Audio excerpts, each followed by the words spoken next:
Hello and welcome, everyone. Very excited to see many familiar faces on the call today. Do see a few new ones. So our intention is to explore what to do after you complete your coach training. And that is where we're going to go on this journey today. I do know that some of you submitted questions ahead of time asking about coaching certification. So I'm going to share with you, we do have a free live webinar tomorrow that talks about coaching certification itself. And on the homepage of the website, you can register for that. So if you have questions about becoming a certified coach, that's the one to be sure you're in on. Today's focus is after you become a coach, what do you want to do? How do you want to get there? So let's get started on the journey. Our objectives, first off, is to help you clarify who you are as a coach. When we do that, I'm going to ask you for input. So everybody get your keyboards ready and jump in with comments and questions as we go through the conversation. We want you sharing thoughts and ideas. Then what we'll do is move into identifying different opportunities that interest you as a coach. And as we go through that conversation and talk about some of those different possibilities, we want to hear ideas from you so that we can share them with everyone. And you'll want to start listing what are the opportunities that really do interest you. And then, of course, in keeping with what we do in coaching, is to move into planning your next steps. What are you doing to move forward? So our complete agenda for the conversation today, first off, we're going to talk about completing coach training. So that'll answer some of the questions that some of you had asking about that coach training. And of course, we want to make sure that you're all really clear. If you're there in terms of the coach training and putting yourself out there as a coach. Then we'll move into identifying who you are as a coach. We've got a couple of things for you to be asking yourself, clarifying, etc. We're going to talk about internal coaching versus external coaching, and then we'll dig further into each. So with internal coaching, we'll talk about knowing what the role is. If you're in an organization where there is a coaching program, and we'll talk about different processes. This is a place for you to share ideas, experience you have, for those of you that do coach internally, and we also want to have new ideas. Then we're going to talk about external coaching. We'll talk about what it means to build the foundation. So if you are a coach and you're in business, what does that mean? What do you want to have in place? We'll talk about business structure, some basic pieces to that, and some basics to marketing.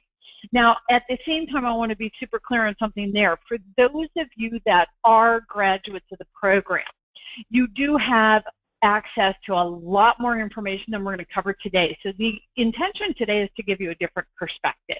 For those of you that are graduates, on your coach login page, there is a 90-minute recorded webinar on the business of coaching and a 90-minute recorded webinar on marketing yourself as a coach.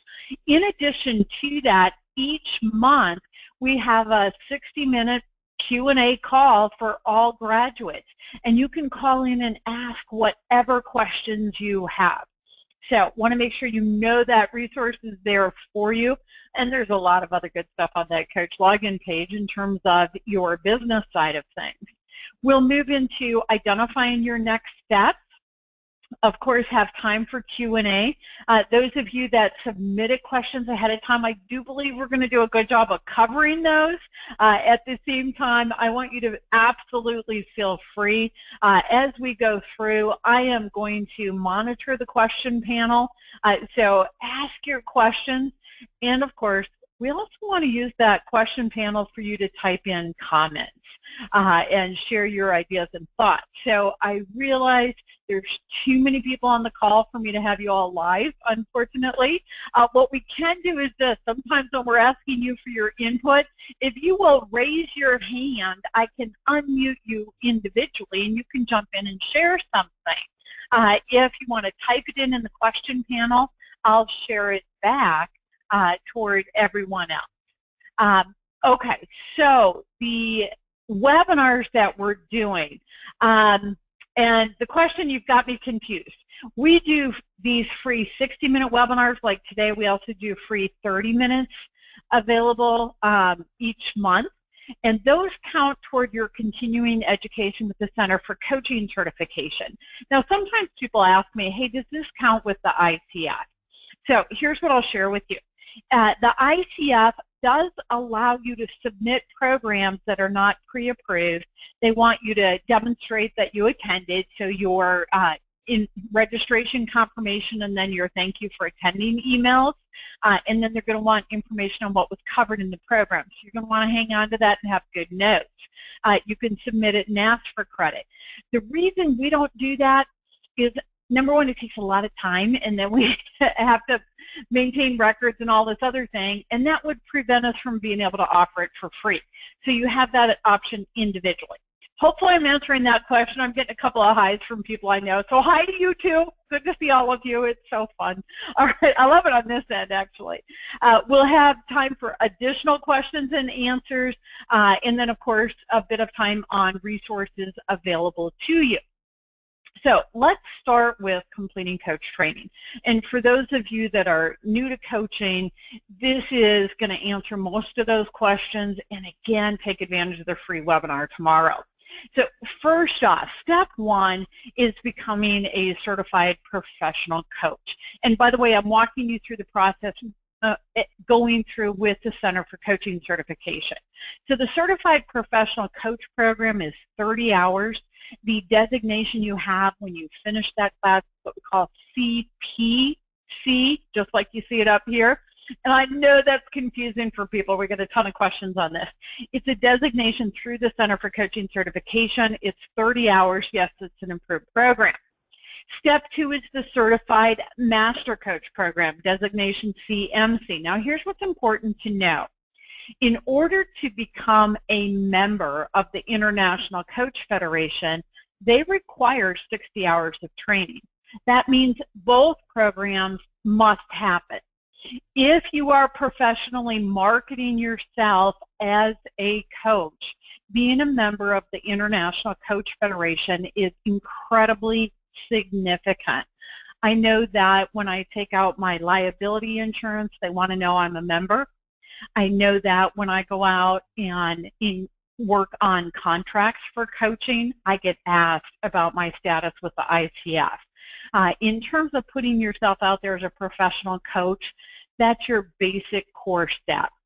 Being a member of the ICF to me is absolutely, hey, yes, I'm a professional in this space. So that's an important step. Now, of course, beyond that, all of you I know are working on this, is you want to have experience coaching. That coaching experience is moving you toward credentialing opportunities, and of course, it's developing your skill set as you go through. Now, when you are going after a credential with the ICF, they do want that experience coaching to happen after you started your training, and they do have an Excel spreadsheet on their website where you log your coaching hours. You're going to have to give them the client name, phone number, email, the date you started coaching them, the date you finished coaching them, and how many hours, both paid and unpaid. That requires getting permission from your clients to include them in your list. What I've learned to do the hard way, so I'm hoping this helps all of you, you know, when you do your agreement with a client in the first place, have something in that agreement to give you that permission. There is example language in one of the sample agreements on the coach login page. Very, very important to have that. What I found is if I went back to clients after the fact, they're like, oh, I don't want to be on somebody else's list, not understanding exactly what it was. So definitely be aware of that. That is if you're moving toward that credential with the International Coach Federation. Now, to earn that credential with the ICF, first off, there are 3 different levels of credentialing. They call them the ACC, PCC, and MCC. For each of the levels of credentialing, there are 4 components: training hours, experience coaching with that coach log. You also have to work with a mentor coach. There's a 10-hour requirement for that. For those of you interested in the ACC credential, we do have a mentor coaching program. It includes a 360 on your coaching competencies, so that's available to you. And then you also are going to end up taking what's called the Coach Knowledge Assessment Exam, and you take that through the International Coach Federation. So hopefully I've clarified the questions you submitted ahead of time and what your process is in terms of becoming a coach, getting to that step 3 and then advancing it and furthering it with the credentialing process. I'm going to move now into those of you who are out there, you're coaching. What do? You did your coach training, now what?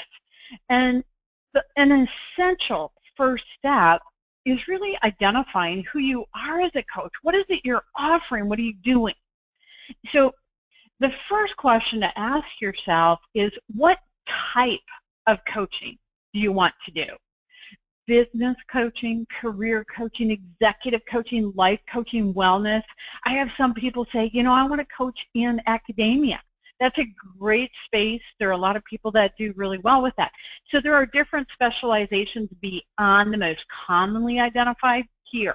Now, one mistake I do see people do, they'll say, oh, well, I'm going to be a business coach, an executive coach, and a life coach.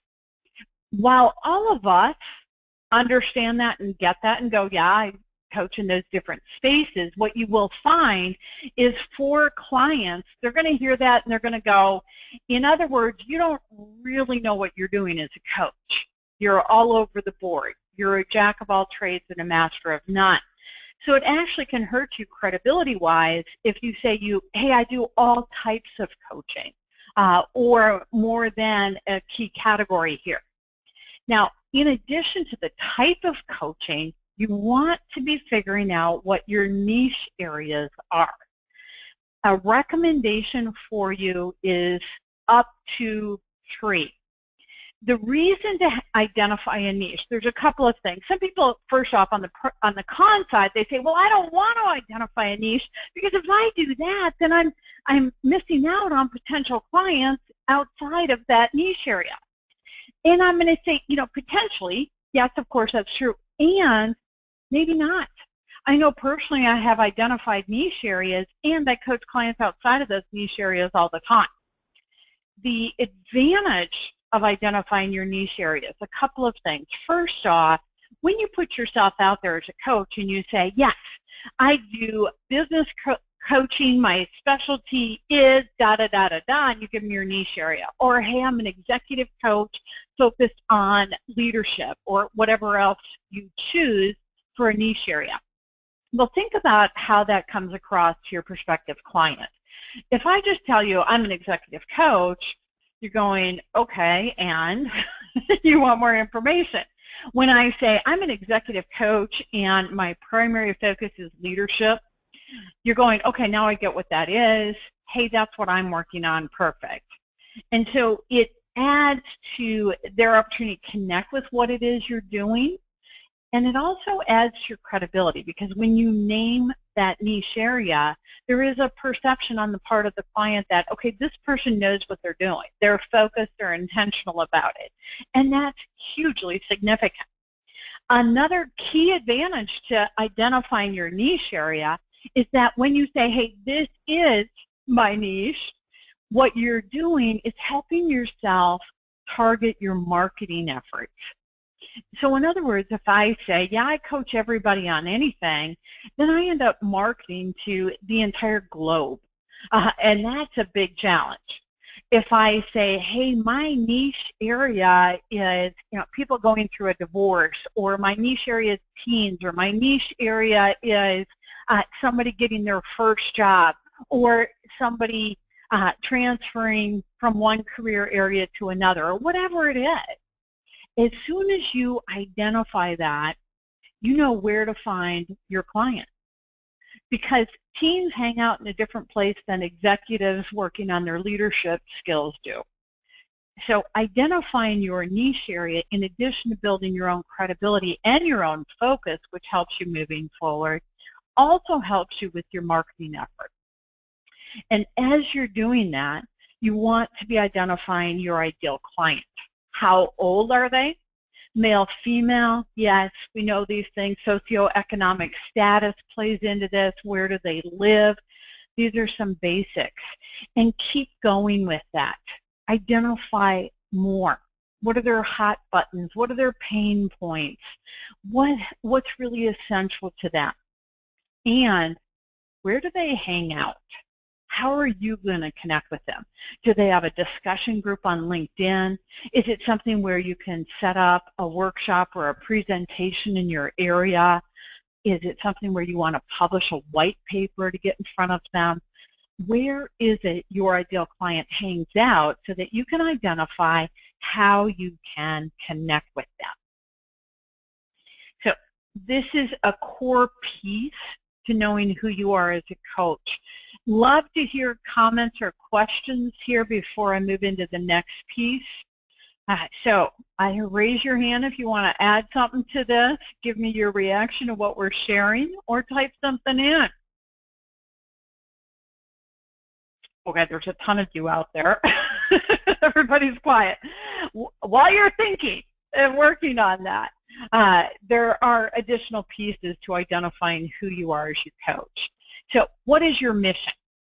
And let's define what we mean by mission. Mission is your purpose, your function in terms of what you do as a coach. And then you want to be answering the question, what is your vision?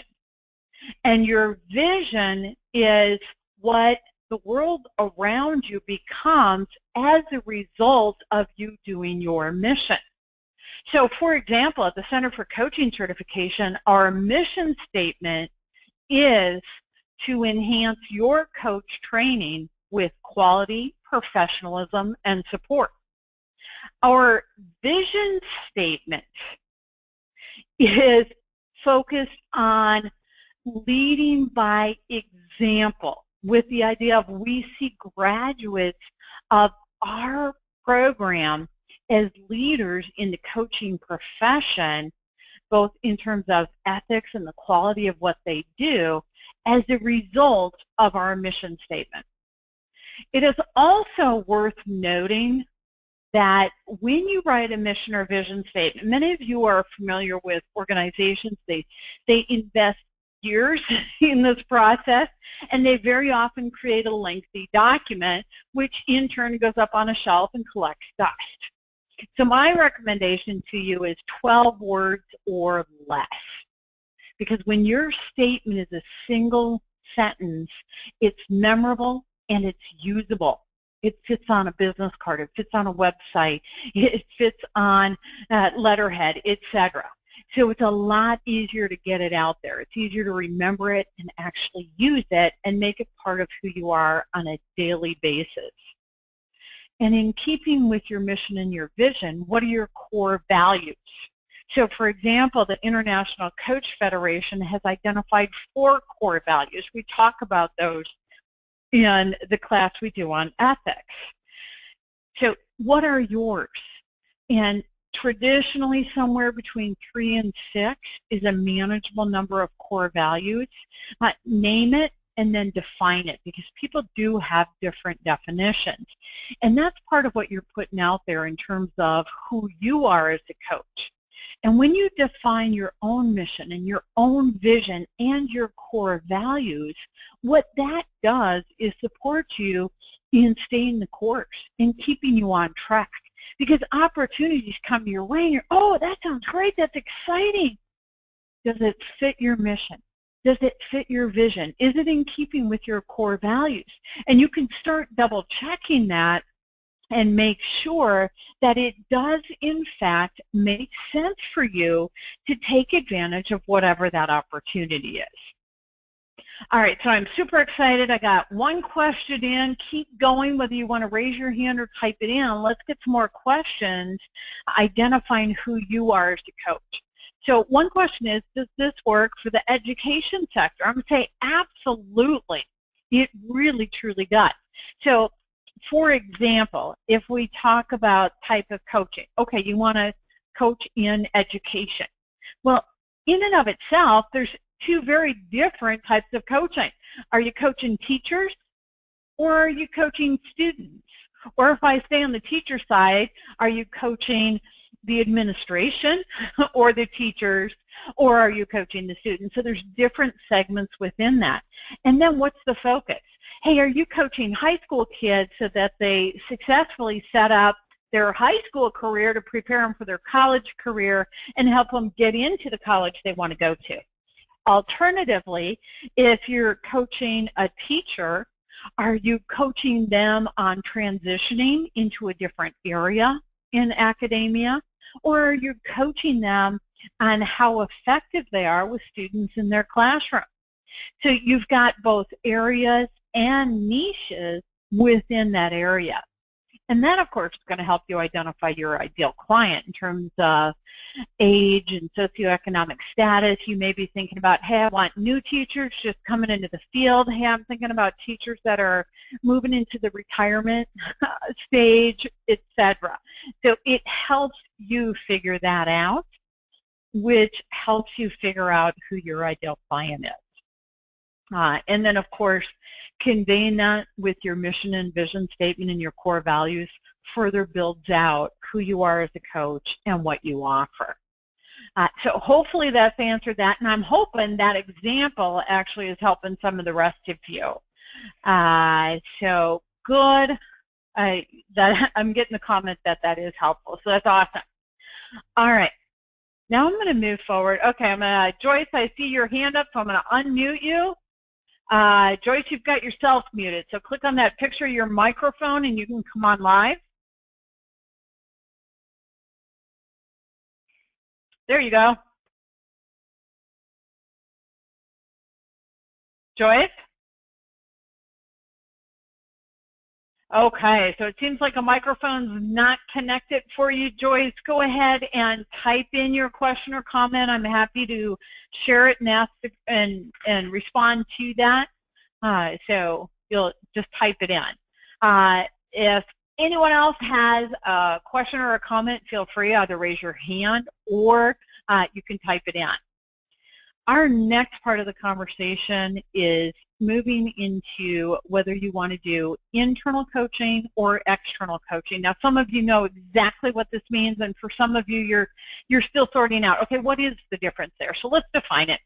An internal coach is someone who is employed by the organization where you provide the coaching. An external coach is employed either by an outside coaching firm or in your own business. And in turn, you are hired to provide coaching. So whether it's your business or the firm that's hired to provide the coaching. So that's the difference between internal and external. Now, if you want to be an internal coach, and you're saying, yes, that's what I'm looking for, we're going to talk through some of the opportunities. Please do share, those of you that have seen different opportunities for internal coaches, let me know. And also give me your tips about what's important to know as an internal coach. So type that in now, get ready to raise your hand, whatever you want to do. We definitely want to hear from all of you. It's so much more fun when we do. First off, according to the International Coach Federation Code of Ethics, one of the significant things for you to do as an internal coach is to clarify your role. Where this is most challenging is oftentimes internal coaches are also HR professionals, or they're in talent development, organizational development. It may be they're working on sustainability. It may be they're working on developing future leaders, etc. So within the capacity of their job, they often have more than one role. So you want to separate coaching from other functions, because when you have a conversation with somebody, you want them to know, hey, is this a HR conversation or is this a coaching conversation? Of course, we have both of them. Which one is it? Because it does make a difference in terms of what the parameters are and how it works. So separate your coaching from other functions. Be very, very clear on what role is in play and when it's in play. And just like an external coach, you want to make sure the client really understands what coaching is. We're all familiar with that, that challenge we face as coaches. Do people really get what we do? Inside organizations, this is incredibly significant, because very often the term coach is used interchangeably with the term mentor or the term manager or the term trainer, and it's so completely different. So make sure the client is aware of what coaching is and how it works. A big piece of that will make a huge difference in your coaching relationship is their awareness around confidentiality.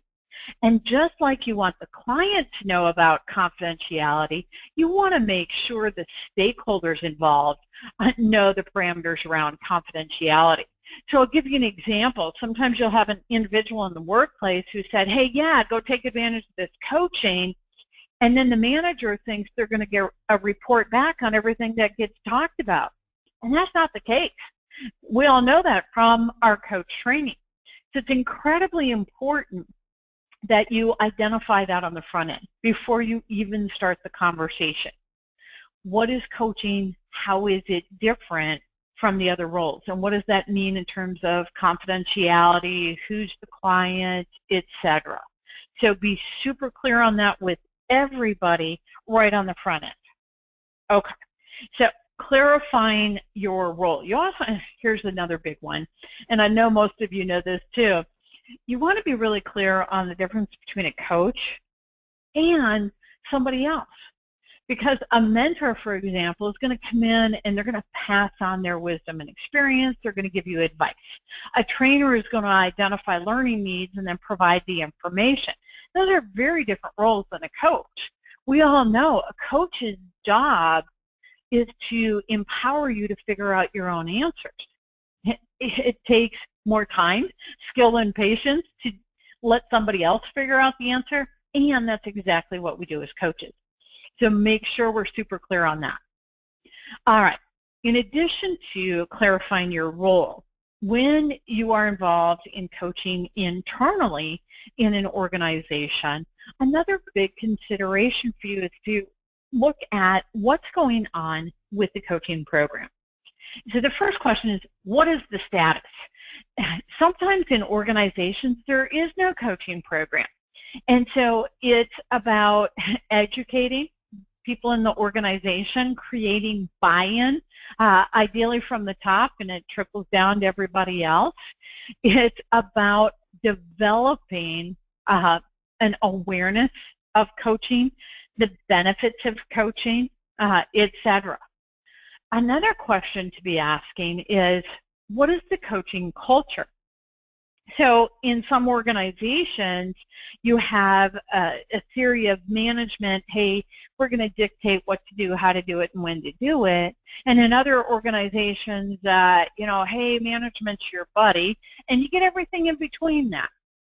So in terms of an organization, a coaching culture is when you have people in management that instead of telling, start with asking questions, and they also are very intentional about empowering people to figure out how to do their job the most effective way possible and then actually do it. So what is the coaching culture? And then from there, what is your role within the coaching program? So in some organizations, the idea is that coaching is simply an option that's available through the HR department because some people in HR say, yes, I'll do coaching. In some organizations, they're very advanced. They have a coaching program that is very defined and intentional. It's important to know, if you have a job and you want to add coaching, be thinking about how you're going to do it. How are you going to position the value of a coaching program? How are you going to position the significance of a coaching culture in terms of the company's bottom line? And what are the options as far as having a program? Now, for those of you who have been out there on the Coach login page, or on the Center for Coaching Solutions website, you may have seen we do have a white paper that is available to you on how to start and run a coaching program in your organization. If you want it, log into the Coach login page. It's there. If you are not yet a graduate of the program, just shoot me an email. I'm happy to send you a copy of that white paper. So it's great information. Good question. So let's see, asking what is the best way to get stakeholders to understand how important the confidentiality piece is to your clients. That's great. Love it. So in terms of how to do that, one thing that I love is the fact that we can refer to the Code of Ethics. So the International Coach Federation puts out the Code of Ethics. We took a class on it in the certification program, and right in there it talks about confidentiality, and it explains the organization is not my client. That's who's paying the bill. My client is the individual that I'm coaching, and that's where the confidentiality is owed. And so using that Code of Ethics is huge. A couple of other quick tips on establishing that. One thing I've done is say along the line of this to a manager. Think about it this way. If I'm working with your team member, your employee, and you want them to be successful, if they know that I'm telling you everything we talk about, how effective is that process going to be? Alternatively, if they know they have the opportunity to really have that conversation in confidence, how effective is that going to be? And it's pretty obvious just by asking that question that the relationship is far more effective when we protect that confidentiality. So that's there. Now, a third answer to that same question, in that white paper I mentioned on starting and running an internal coaching program, one of the things we talk about there is if they do want reporting back. And so what we do is we set it up on the front end. We have an agreement of what information is exchanged and how. And within there is an example of a report. So here's the way I work that. The coach and the client work together to complete the report. The report is a simple worksheet. These are the goals they're working on. Here's a summary of their actions or their action steps, and then here's the summary of the progress or how it's working. And we write it together. And ideally, the client actually turns it into their manager. Alternatively, they give the coach permission to turn it in. What's significant with this is, number one, you have client permission, and number two, it's not going to cover everything we cover in the coaching relationship. It's going to cover what's important to report back. So hopefully those three different answers are helpful to you with that question. Great question. Another question is on narrowing the vision. So we were talking earlier on the different types of coaching and the different niche areas. So a couple of possibilities for you on narrowing the vision. First off, on the Coach login page, there's a worksheet on writing a mission statement or writing a vision statement. And the process that's on that worksheet really works. It's very, very effective. So that's available to you. Alternatively, if you're putting yourself out there as a coach, look at, first off, the different types: business, life, career, executive, wellness, etc. And start thinking to yourself, okay, what background or experience do I have in these areas? Now, the irony of this is that as coaches, our job is to be a process expert. And sometimes subject matter expertise is helpful, and sometimes it's actually in the way because we know the answer, and instead of empowering the client to figure it out, oh yeah, I know the answer to that. So the reason it matters what experience you have is because when you market yourself and somebody's deciding whether or not to hire you as a coach, they actually want to know that you have experience in a similar setting. You're going to understand them and what's going on. As a coach, what you want to do is use your experience to inform your questions. So if you want to coach in an area based on your passion and you have no background or experience, hey, if it's a passion area, you're going to get out there and research it, etc., and you're going to define your niche that way. Alternatively, if you want to coach in an area, hey, I've got a lot of experience in this area, that gives you something, hey, I can figure out how to present that experience in a way that it's here because I'm going to support you in developing your answers. So informing that process. So hopefully that's helping on narrowing the vision. So I've got a couple of you actually now asking about your vision and mission statement. So here's what I'm going to say. Take advantage of that free Q&A call. So once a month, we do a free 1-hour conversation for all of our graduates on business and marketing. That is the perfect time. Register for that webinar, and there you can share your vision statement, your mission statement. We can talk about it, etc. So the worksheet, of course, is going to give you some direction. And let me give you one other thing. Ask yourself, if I give this to a client, a prospective client, what does it say to them? What is their understanding of what this means? How do they feel about it? And you can test it out on some people. So that's a good thought as well. These are great questions. All right, I'm going to move on to, in an internal coaching program, what are the processes? So first off, if there really is an internal program, chances are there's a manual. And it's going to be a great source of information if you're working as an internal coach. Alternatively, if you're the one who says, hey, I want to get an internal coaching program going, then you want to be developing the program manual. The white paper's got a lot of insight and information and tips and examples in it. You can see that kind of thing on our blogs.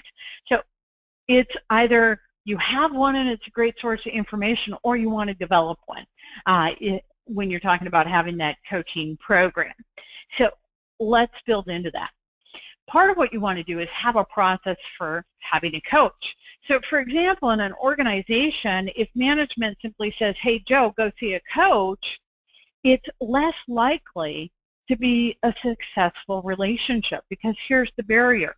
Number one, Joe was told as compared to opting into it. And number two, Joe had no say-so probably in terms of who his coach was. So a best practice in an organization is to have a process. So if somebody in fact wants a coach, they have to complete an application, be approved, have it signed off, or whatever else. That way they have some buy-in to having a coach. Next off, it's also a best practice to make sure they have some level of decision-making in who their coach is. So unless you're an organization where there is only one coach, what you do want to do is whoever's available for coaching, have a brief bio, give Joe a chance to talk to each of them, and be involved in selecting his coach based on who he feels is a good fit for him. That will increase the success of the coaching relationship.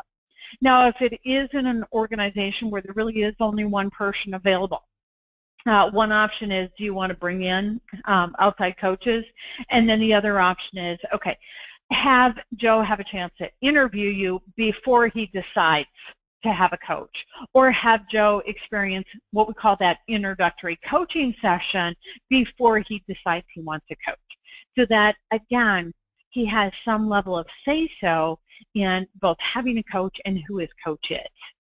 Now, the coaching process itself, inside organizations, we have this big tendency to focus on, hey, we're only allowed to talk about the job. Company's paying for this, it's only about the job. Harvard Business Review tells us that 76% of the time in executive coaching engagements, personal issues get addressed. I'm guessing the number's actually higher, and the longer coaching is around, the more that number continues to increase. Now, does that mean we spend all of our time on those personal things? No, of course not. It means as a coach, be open and ready for whatever it is that is going to support the client, because the reality is when you are open to those personal issues and they get to address those when they are at work, they're more focused, they're more engaged, and it really does support their success. You also want to be intentional about how you manage the process. How many sessions are there going to be? How are you evaluating the progress in those sessions, the effectiveness of the relationship, the outcomes, etc. And as you're organizing this, be thinking about, hey, what are the challenges we're going to face and what changes are coming down the pipe? So challenges sometimes, we gave the example earlier, the manager wants to know what's going on. Other challenges are when it turns out, hey, this is not a good match after all. We want to change who they're working with. Sometimes a challenge comes up when there's people changing positions in the organization and those relationships change. So there are a lot of different possibilities. As an organization, some of that can be anticipated, and of course having some sort of flow when something comes up that we haven't anticipated just makes sense. It's smart. We talked about reporting, deciding what level of information is going to be exchanged, what's the format for that, the simple table, etc. Be prepared with that ahead of time. And then another process to be ready for is when the coaching relationship is complete. So it may be that you're coaching somebody for 6 months, it may be a year, it may be several years. It definitely varies.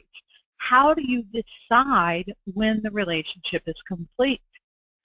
And connected to both internal and external coaching, in terms of deciding that, it's, hey, when coaching is benefiting the client, making a difference, it makes sense to continue. And if not, it doesn't make sense to continue. That's pretty simple. All right, so we've explored internal coaching. Now what I'm going to do is ask all of you to start thinking about this for yourself.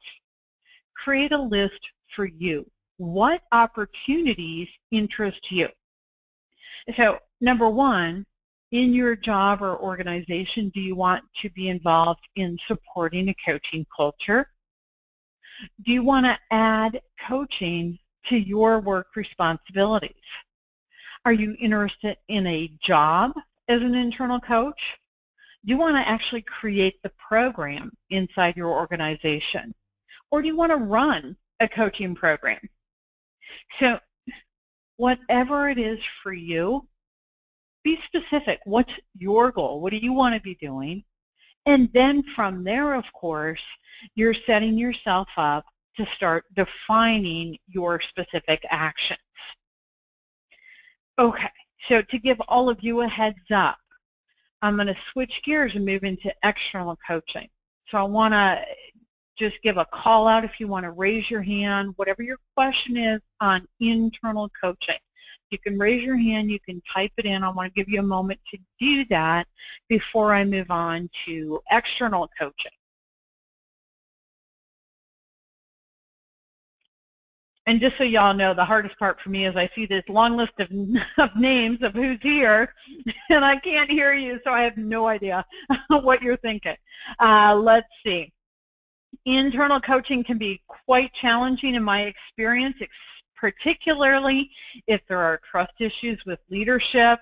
I have had more success as an outside entity. That's a great insight. So yes, the trust issues, and that's where that confidentiality piece comes in, and being very clear on where that confidentiality is owed to the client you're coaching as compared to the organization, and setting that up. Best practices in an organization are actually to have internal coaches for entry-level to mid-level management and external coaches for the highest levels of management. The reasons for that: first off, of course, the cost factor. Internal coaches are typically a soft cost as compared to a hard cost for an organization. And then another advantage is they know the organization, the culture, they know the people involved, etc. So that's a key reason you see primarily internal coaches in the entry level to mid-level. Now, what they did say is you do want those internal coaches to have external training. The biggest mistake companies make is they design their own coach training and they don't even really know what coaching is and how it's different from other roles. So at the highest levels, the executive coach, the C-suite, the very highest levels of leadership, it is a best practice to bring in external coaches. And the reason for that is because, well, think about it. If you have an internal coach, chances are they're lower in pecking order. They're lower down the chain of command from the person they're coaching, and that makes it challenging for that executive to really openly have the discussion and the conversation. So that's pretty clear, and companies typically are willing to invest more for their highest levels as far as having a coach. Internal group coaching. So great question. Number one, I'm a huge advocate of coaching groups and teams, whether you're an internal coach or an external coach. We do that in our Master Coach class. The ICF defines it as 3 to 15 people. So in terms of size, that's how it's defined. Great, great question. All right. I'm going to shift us into external coaches. So if you are going to be an external coach, you've completed your coach training, now what? What do you do? So let's talk it through. First off, you want to have a business plan. Now, I used to work teaching small business administration classes, and we talked about business plans, etc. And it used to be when you wrote a business plan, it was like writing a book. It was a huge novel. So as a coach, the question becomes, how much of a business plan really makes sense for you? You want enough there that you know what you're doing, how you're doing it, you're organized, you're planned, etc., intentional with your process. Is it necessary to have a whole book? No. The intention of the whole book business plan was when you were seeking outside funding. Chances are, as a business coach, you're starting out independently and there is no outside funding. So it's about what makes sense for you to have, how involved you want it to be. Now, on the coach login page, there is an outline of a business plan for coaches. So you've got access to that information there. All right, next, you want to be creating your infrastructure. On that same coach login page, there's a worksheet called Action Steps for building your coaching business, and it literally takes you through the basic steps for setting up your organization. Now, when we talk about infrastructure, think about your processes, what you're doing. If somebody calls up and says, hey, I'm looking for a coach, how are you handling that conversation? What kind of worksheets or forms do you want to have available and on hand? Do you have some sort of basic, hey, here's my agreement, let's sign this? And then do you have an idea in terms of emails you're going to send out in between coaching sessions? Or how are you handling reminders? What's your flow for the coaching relationship, etc.? So sorting out what tools, documents you want to have in place, and also be thinking about how you're going to get paid. And what that means is how you're handling payment. So be aware of the infrastructure pieces. For yourself, create a list of the resources. What are the resources you have available? How are you best maximizing what's available to you? And what resources do you want to have available for your clients? Sometimes those are things you have so that in the coaching relationship, if something comes up, hey, I've got resources for that. Other times you have a page on your website where you're providing resources, so it can be any of that. Have a list, organize the information. Next, develop and inventory your coaching tools. So at the professional coach level, for those of you who completed that program, you're starting to coach, you're still using questionnaires and setting that up.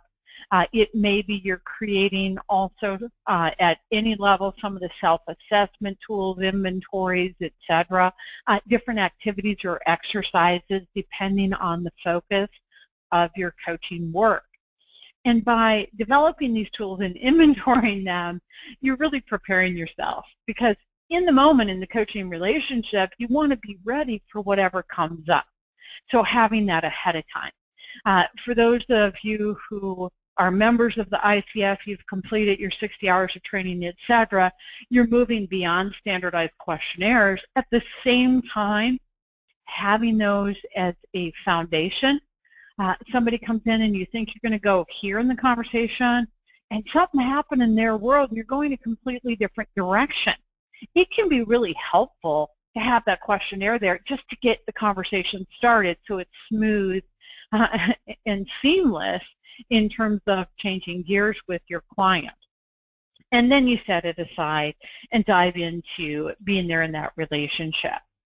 So as an external coach, you're setting yourself up by building your own foundation with these pieces. Then, of course, you also want to set up your business structure. So legally, are you going to be a sole proprietor or a partnership? Are you going to incorporate? What is your arrangement? First off, you do want to be checking with local government, depending on where you live, whether it's a province, a county, a state, etc. So what is the government requirement for your business? In a lot of you, let me look here, the majority of you are in the United States. Corporation in the United States is very inexpensive. You can do it online. So the idea behind incorporating is a level of separation between you personally and your business, which can be a smart move and something a lot of you are thinking about. Another piece to your business structure is, are you going to have insurance? And I do get asked, do I have to? Well, it's up to you. How risk adverse are you? So if you live in the United States, our common joke is we are the sue me capital of the world. People love suing each other in this country. So that's a reality of what goes on out there. At the same time, we're going, wait a minute, coaches don't give advice. We don't tell anybody what to do. We ask them questions so they figure it out. And so a lot of coaches decide, you know what, I'm not going to invest the money right now. If I grow and get bigger, I will. It's a judgment call on your part. There's obviously pros and cons. Insurance can be pretty inexpensive, so before you decide not to have it, at least price it. You'll be amazed at how affordable it is, especially when you can say you're a member of the ICF. I found that rates are actually cheaper when you're a member of the ICF because they know you're accountable to the ethics. And ICF does have insurance that's available to members at a discounted rate. Good point. Got a comment here. A lot of times when you're hired by a company, an organization, etc., they require you to have insurance. So that's a great point of awareness. All right. Another consideration for you is banking. Now, what I see a lot of small business people do, and it's a big mistake, is they mix their business money with their personal money. Keep them separate. Have separate banking accounts. You want to make sure that your income from your business is in a different bank account. You may end up paying yourself out of that. That's okay. The reason you want it in a separate location is, number one, start it now. As it grows, that'll be increasingly significant. Number two, you're going to know exactly what it is. It's easier to track and manage. And then number three, ultimately, you get into that liability factor. If you're intermingling business and personal, and your worst case scenario happens, someone does come after you, it's a lot easier for them to come after you personally as well. So big point of awareness there. Now in terms of accounting, a lot easier to set yourself up when you're starting than it is to figure it out later. The easiest way I personally have found to manage accounting. I'm sure a lot of you are familiar with it. There's a program called QuickBooks or Quicken, depending on which version of the program you want. It's right on your computer. It's like having a checkbook register, and it gives you a really easy way to categorize income and expenses and pull your reports for when you're filing taxes, etc. Think about it ahead of time. How are you going to manage your accounting? All right, another big piece of being an external coach is marketing yourself as a coach. Now, funny thing about this is a lot of people come into coaching and, hey, we love the idea of really making a difference for other people. And we have the hardest time in the world selling our services. We have this idea, well, I don't want to be pushy, or I don't want to sell myself, or that kind of thing. Think about it this way. This is about getting found, making yourself available. What you offer as a coach is incredible. It's powerful. For every dime people invest in what you do, their average return is 6 cents. I'm sorry, 60 cents. It's a 600% average ROI. That's incredible. To be confident in being available. It doesn't mean you're pushing them to sign an agreement with them.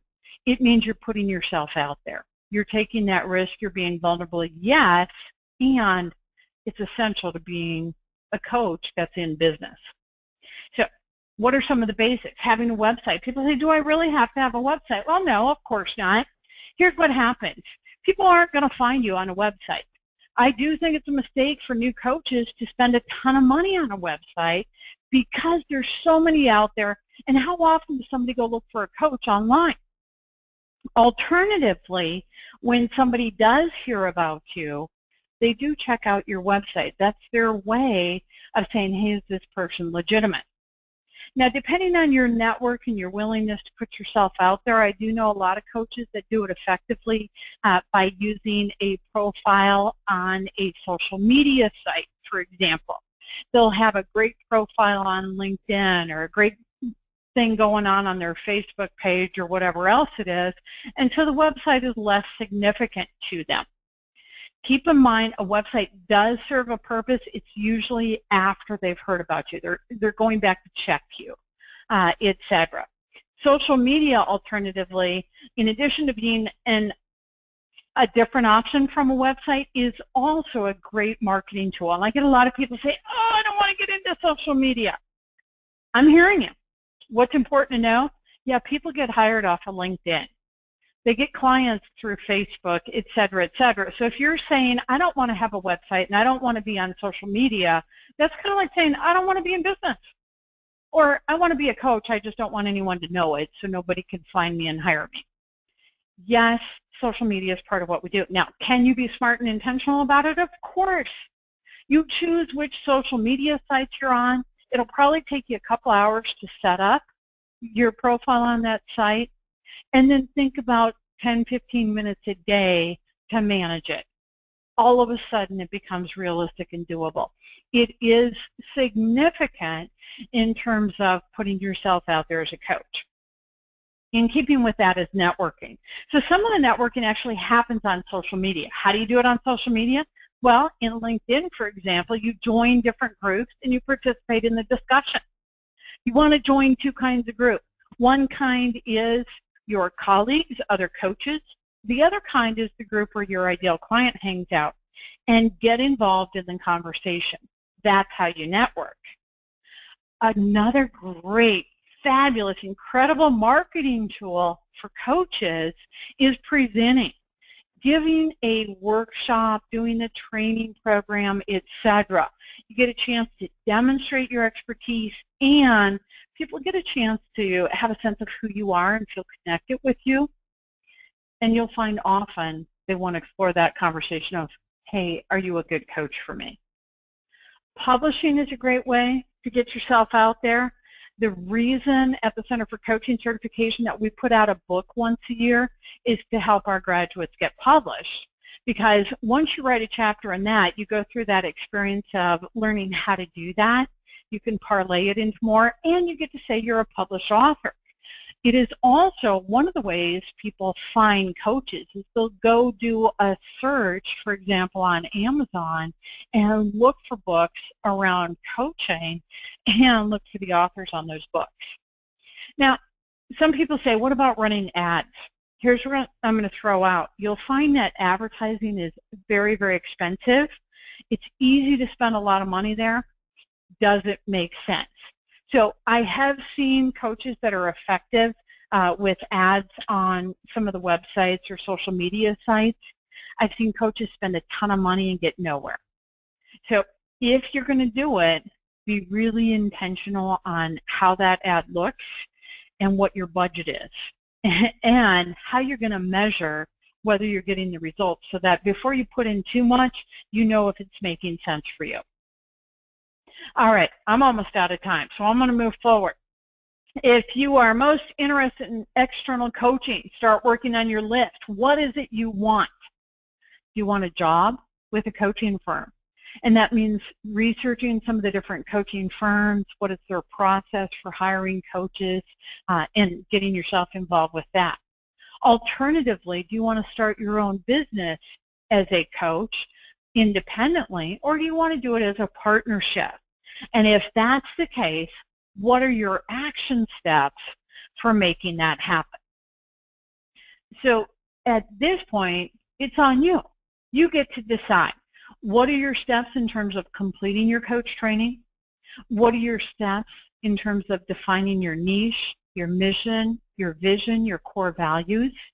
If you want to be an internal coach, how are you clarifying your role? What's your involvement with the program? What are the processes you're using? If you're an external coach, have you got your foundation in place? And what is it you want to do to really make sure it's solid? What do you want to be doing in terms of your business structure? And how do you want to market yourself and get the results? Resources that are available to you, of course, the International Coach Federation, they've got a lot of great information on the website. Center for Coaching Solutions and Center for Coaching Certification. Absolutely, we're interested in supporting you, the white paper, the free call every month, all the tools on your coach login page, etc. So the International Coach Federation is at coachfederation.org. Center for Coaching Certification, Center for Coaching Solutions are both .com sites. Beyond that, we do have a blog with new articles every week. And of course, if you want to guest blog, let me know. We do publish a book each year. Great content in these books. There's a lot of really good ideas on marketing yourself and building your coaching business, being confident as a coach, etc. So check out the book series. 2016, I'm in the final editing process for that book. If you want to write a chapter in a future book, let me know. There's some great stuff in these books, and it's a great opportunity to get yourself out there. And then, of course, we do these free webinars. If you ever want to be a presenter of a webinar, I know I have a lot of graduates here, that's also a great opportunity to get yourself out there. Let me know. I do want to be available to you for a quick call or email, a quick check. And then, of course, want to let you know that we are available for outsourcing, whether you want help with a coaching program, training, or coaching. Do let us know. Happy to be of service to you. I do want to offer all of you that invested your time here a free 30 minutes. If you want to take advantage of that after this call today, I'm going to email everybody a link to the recording on YouTube. You can reply to that email. Let me know you want to take advantage of the free 30 minutes. I'll send you a link to my calendar so you can access it directly and pick what time you want, and that will be your 30 minutes. Of course, for yourself, choose your resources, plan your process, implement your strategy, and achieve your results. I recognize we are at time, so here's what I'm going to say. Thank you, all of you, for being here. Super excited to see some familiar names on the list, etc. I'm going to hang around as long as anyone's still here and answer those additional questions. I do realize many of you have to go. So I appreciate, by the way, all the thanks in the question panel. Glad to hear that this was helpful. So definitely excited to hear that. All right, those of you that have to go, best wishes, and those of you that are hanging around, I'm going to hang around too. So let's see, here's a question. So coaches typically hire me to develop specific skill sets such as business etiquette or networking skills. So I'm guessing you're an image consultant, and yes, you're going melding those two. How do you meld the two roles? Great question. So both consulting and coaching. There's a couple of different approaches to that. So one is you apply the coaching skills when you're doing the consulting work. And what does that mean? Well, think about it this way. If somebody is working with me on my business etiquette and they say, you need to do this, my natural human tendency is going to be to resist that. Alternatively, if somebody says to me, how do you believe that comes across to others in the business environment, it's going to make me stop and think about it. So that's an example of applying what you learned in your coach training in your work as a consultant.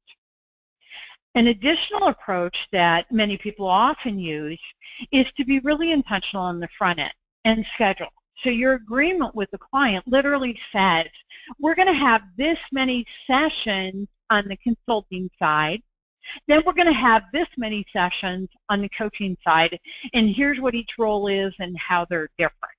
And you plan it ahead of time. Now, the mistake I see people make is they'll get into a coaching session and the client is struggling to figure something out, and they'll say, oh, let me change hats and be a consultant. If we do that too quickly, we have completely taken away the value of the coaching. We used to do that more, and we've learned that it really does get in the way. So if somebody is struggling, ask them, what is your process to figure that out? What's your process to learn about that? What are your sources for information, etc.? And it may be their action step is to schedule a consulting session with you, and that's fine. Schedule it at a different time and keep this true to the coaching. Actually, I'm seeing the next question. Similar note. The question is, how do we keep group coaching from turning into a training session? And it's right back to the same concept. You're hearing people talk and you're going, oh my goodness, they just don't know this information and I know it, I want to tell them. Yeah, I'm right there with you. I've had that feeling many times. I sit on my hands, I bite my tongue, and then I go, okay, what can I ask them so that they start figuring it out? And it's back to those questions, okay, what are your resources for learning about this? How important is it to you to have more information? Where are you going to go to get that information? When are you going to do that? And so really putting it back into their lap. It's when you're in that group session, stay true to your role as a coach. If training makes sense, schedule time for it. It's a different role, and you want to be intentional about that. Fabulous questions. Okay, I think we have answered your questions. Glad to hear this was helpful to everybody. If you've got another question, type it fast or raise your hand and let me know, because barring that, and thank you again. Glad to get all your thanks. Glad this was helpful.